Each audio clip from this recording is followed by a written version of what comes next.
तिवसा तालुक्यातील ममदापूर इसापूर शेतशिवारात जंगली प्राण्यांनी हैदोस घातला असून शेतकरी संदीप मधुकर थोटे यांचे शेत सर्वे नंबर 43-2 मधील 2 एकरमधील गहू रोह्यांनी पूर्णपणे जमीनदोस्त करून नासधूस केली आहे. माझ्याकडे 2 एकर शेती आहे. त्या शेतीमध्ये मी 2 एकर सोयाबीन पेरलं होतं. 2 एकर सोयाबीन पेरल्यानंतर पहिले अवकाळी पावसानं सुरुवात केली. अवकाळी पाऊस झाल्यानंतर मग पावसाचा खंड पडला. पावसाचा खंड पडल्यानंतर मग आम्ही विमे काढले होते. विम्याची सुद्धा काही मदत भेटली नाही आणि गव्हर्नमेंटने सुद्धा काही नुकसान भरपाई दिली नाही.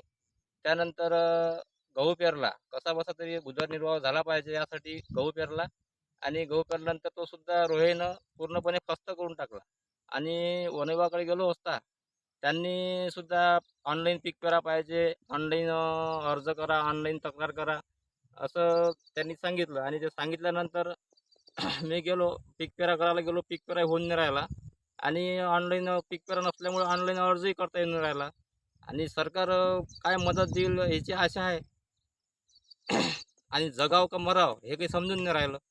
यामुळे शेतकरी चांगलाच आर्थिक विवंचित पडला असून वन्य प्राण्यांकडून होत असलेल्या नुकसानामुळे शेतकऱ्यांनी जगावे कसे हा प्रश्न शेतकऱ्यांसमोर उभा टाकला आहे. अशा परिस्थितीमध्ये सरकार शेतकऱ्यांना मदत करतील का असा प्रश्नही शेतकऱ्यांना समोर उभा आहे.